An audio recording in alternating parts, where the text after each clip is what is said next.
Halo, Assalamualaikum warahmatullahi wabarakatuh. Welcome back to Yuki Belajar Online Learning Platform Indonesia. Bersama saya Teh Dini dan saya Dini Sumaryanti. Kita bakal ngebahas hal-hal terhit saat ini di rubrik Sharing Muslimah. Ngobrol yuk!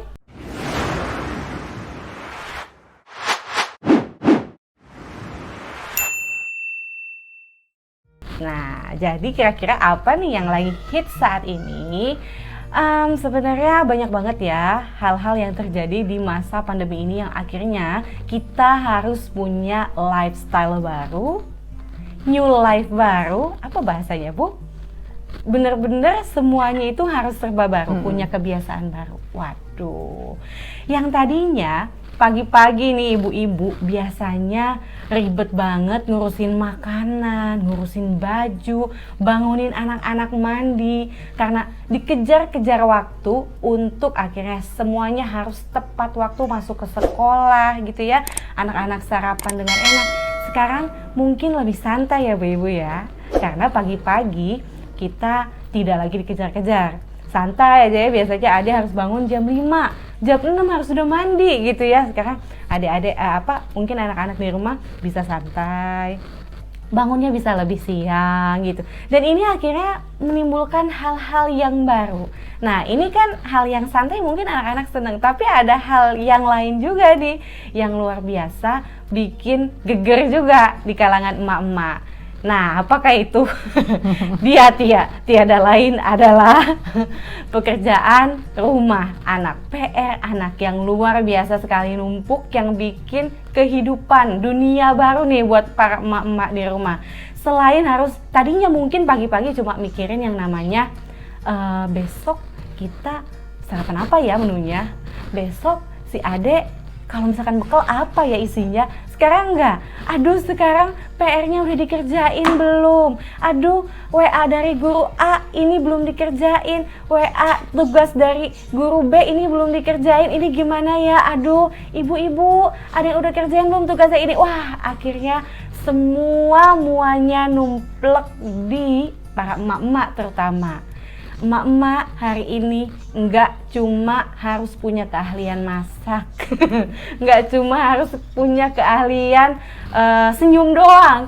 Sekarang harus nambah keahlian, nambah keahlian dia harus bisa jadi guru juga di rumah. Wah, ini betul-betul sesuatu yang tiba-tiba, tapi mau nggak mau emak-emak harus jadi naik kelas ya Bu ya, naik kelas dan banyak sekali ternyata dampaknya yang belum siap nih para emak-emak yang tiba-tiba kayak ini kejadiannya tiba-tiba sekali dan harus cepet-cepet move on, harus cepet-cepet growing gitu ya. Ada juga mama yang gagal apa nih? Gagal growing, gagal apa nih Bu namanya? Gagal move on dengan kondisi sekarang ini. Yeah. Gagal move on. Alhasil bentukannya apa? Sering banget terjadi percekcokan antara orang tua murid dengan guru. Atau yang paling sedih itu adalah, aku bacain ya para ibu-ibu di sini, emak-emak solihah, cus. Apaan tuh Teh? Jadi Budin, beberapa waktu ini aku kan sering medsosan nih ya, temen-temen aku juga suka medsosan. Nah, di antara konten-konten medsos itu kan kita seneng tuh baca-baca yang lucu-lucu. Kenapa ada banyak chat-chat yang di screenshot ini jadi bahan lucu-lucuan yang kok saya miris sekali bacanya. Nih aku bacain ya teman-teman ya. Di sini adalah screenshot antara guru dengan orang tua murid. Nah biasanya kayak kan wajar aja nanya, ibu hari ini ada tugas apa, kan bisa gitu, itu normal ya Bu ya. Hari ini tugasnya matematika ini, bahasa Indonesia ini. Nah ini ada yang lain nih. Bahasanya kurang lebih seperti ini. Di salah satu grup yang saya ambil, ini screenshotannya ada di Twitter, ada di Instagram juga ada, di Facebook juga ada, macam-macam. Di sini disebutkan kalau nggak ada kita mau belajar menangkap melempar bola. karena di sekolah kami melakukan kegiatan tersebut. Tidak semua anak-anak bisa menangkap dan melempar bola dengan benar, Mam. Jadi ceritanya ini mau ngasih tugas olahraga kali ya. Gurunya ngasih tugas buat motorik ya, motorik kasar. Nah. Biasanya aktivitas melempar bola kayaknya. Bu Dini juga kan ada TK ya? Ada. Ngasih tugas kayak gitu juga nggak, Bu? Iya ada Ngasih tugas tugas. lempar bola gitu ya. Terus nanti kalau misalnya membuat yang misalnya tugas selain lempar bola itu misalnya itu bisa mulai dari bola besar sampai bola kecil yang kayak gitu-gitu deh, buat motorik anak-anak gitu, lompat gitu. Jadi ya. itu biasa ya sebenarnya dikasih. Biasa. Nah, yang luar biasanya adalah respon dari para orang tua murid. Mereka akan balas, nggak ada bola di rumah, katanya gitu. Jangan aneh-aneh deh. Nah, loh, udah ngomongnya kalimatnya udah kayak gini nih komunikasinya. Jangan aneh-aneh deh. Itu Nah, balasan untuk guru ya. orang tuanya balas gitu. Bikin PR aja udah cukup bikin stres, katanya gitu. Oke. Terus, maaf ya Mami, bukan aneh-aneh, jawab gurunya. Untuk kegiatan gross motor anak dari IGTK sesimpel mungkin bahan yang ada di rumah. Kalau ada nggak apa-apa Mami, santun banget nih gurunya nih, nggak ngegas. Terus sama si ibunya dibales, adanya panci. Ya, masa dibalesnya gitu. Ini kayak aduh nggak enak banget. Yang lain aku bacain lagi ya. Biar faktanya semakin mungkin di antara teman-teman juga ada yang mengalami juga di grup-grupnya ya. Oke. Titip tolong sampaikan ke guru yang bersangkutan. Oh, ini kayaknya ada yang Ke kepala nyampein. sekolah Iya, mungkin ke ya. kepala sekolah. Oke, Mam. Kata gurunya dibalas, Mom, coba pakai laptop dan pakai Google Chrome, Mom. Terus si momnya udah mulai ngegas nih. Dia langsung balas, saya sudah mau banting laptop saya ini. Sabar, Mom, kata gurunya. Lama-lama saya minta biaya terapi psikiater nih ke sekolah. Kalau saya masih dibikin susah, saya nggak mau urusin semua tugas-tugas sekolah. Wah, ini udah bertanduk nih. Ya sekolah anak saya, kok saya yang repot. Terus gurunya masih juga sabar nih, tolong dicoba lagi ya Mam, maaf Mom, terima kasih. Terus momnya tetap ngegas juga, saya nggak mau coba. Tuh kan, tetap ke mama-mamanya. Ada juga di screenshotan yang lain gitu, komplain mama-mamanya ya, emak-emaknya semuanya komplain. Gurunya sabar, dia cuma balas, oke Mom, ditampung ya katanya. Terus emaknya balas lagi, disampein sih. Jangan cuma ditampung, emang itu tempayan tampung-tampung. Gara-gara emosi sampai martabak abis 6 potong nih. Kalau saya gendut kan repot. Nah loh, ini gimana sih? Aduh sedih saya. Ini saya ketawa bukan ketawa bahagia ya. Saya benar-benar ketawanya ketawa aduh miris banget gitu. Iya, ya sedih ampun. banget. Pasti akan banyak juga guru-guru yang lain yang sedih kalau baca screenshotan itu. Iya, jelas sedih banget. Saya sebagai guru sedih, sebagai orang tua sedih, juga sebagai saya memposisikan diri sebagai inspirator orang tua hebat. Saya pengen ngajak orang-orang tua untuk menjadi orang tua yang hebat di dalam membimbing Ananda gitu ya, yang bisa ngontrol emosinya terutama karena orang tua hebat itu dimulai dari orang tua yang bahagia. Jelas sedih banget baca screenshotan itu ya. Shock. Ini tuh kayak ketawanya ketawa getir Mak gitu loh. Ya ampun, aku harus ngapain lagi ya, luar biasa sekali. Di satu sisi memang seolah-olah ini kayak fun ya, Lucu. kayak lucu-lucuan, tapi pada tempatnya nggak sih? Itu tuh yang Miris bakal banget. kita bahas hari ini. Budin, jadi sebetulnya kita tuh harus kayak gimana sih? Karena kayaknya sekarang ini kita sulit sekali mendapatkan contoh hubungan antara orang tua murid kepada guru. Sebetulnya harusnya kayak gimana sih?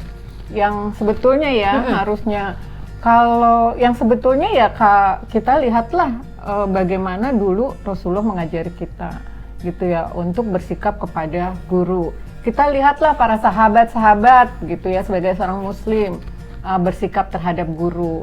Kita lihatlah para ulama-ulama yang terdahulu mengajari kita bersikap terhadap guru. Misalnya salah satunya saya screenshot pernyataannya Imam Ali bin Abi Thalib. Ini harusnya ada screenshotannya nih ya. Nanti kita tampilin Oke. screenshotannya ya.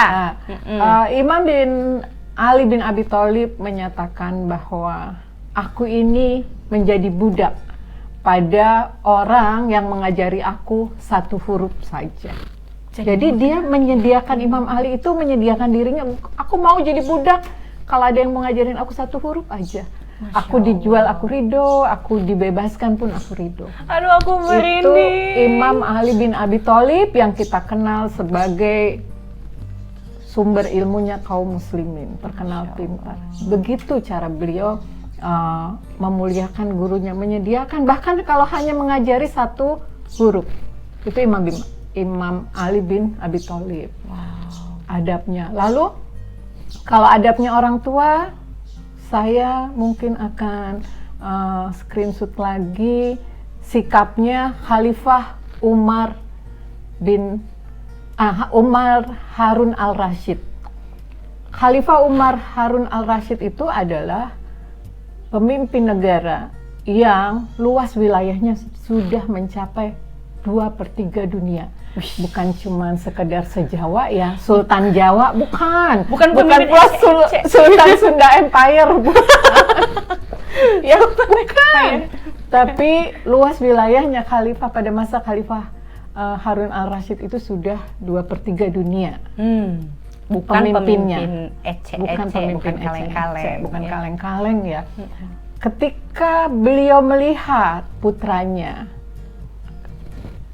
mengucurkan air buat gurunya, jadi gurunya anaknya tuh wudhu, ya, lalu putranya ngucurin air buat gurunya. Oke. Marah. Wah, kayak gitu aja marah? Marah, bukan marah. Marah ke gurunya, juga marah ke anaknya. Apa yang beliau sampaikan? Duhai Syekh, mengapa engkau perintahkan anakku mengucurkan ke air untuk mewudu? Seharusnya engkau perintahkan anakku untuk mengusap tangan dan kakimu, bukan hanya sekedar mengucurkan air. Wah, pantas aja ya. Khalifah ya yang ampun. menguasai 2/3 dunia. Begitu sikap beliau memuliakan. Pantesan ya, Allah nggak nitipin 2/3 belahan dunia itu. Kita nih susah banget nih adabnya nih. Waduh, Itu harus nyontoh banget sebegitunya ya. Seharusnya sikap guru terhadap murid. Dan satu lagi kita sering dengar namanya Syekh Abdul Qadir Jailani. Beliau salah satu cucu dari Rasulullah. Kalau orang Indonesia sering banget, kalau tahlilan pasti disebut. Pasti nih, jadi harus dengerin banget, harus nyontoh banget nih. Beliau dulu punya madrasah.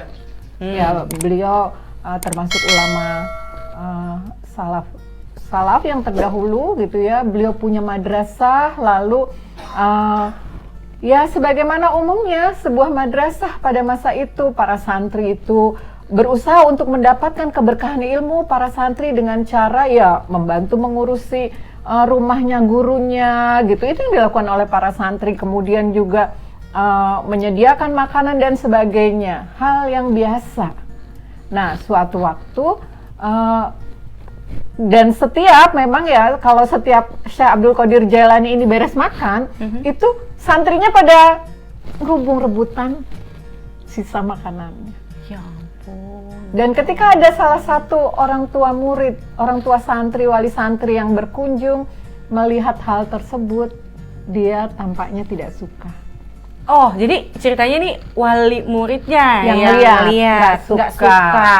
Lalu dia menyampaikan kepada wali murid yang lain. Mungkin kalau zaman sekarang di grup WA gitu ya, walau alam dulu dengan cara seperti apa, entah pakai merpati dan sebagainya, sehingga berdesuslah fitnah tak baik kepada Syekh Abdul Qadir Jailani. Hingga sampai kepada salah seorang pembesar negeri masa itu. Yang anaknya juga dititipkan di sekolahnya Syekh Abdul Qadir Jailani.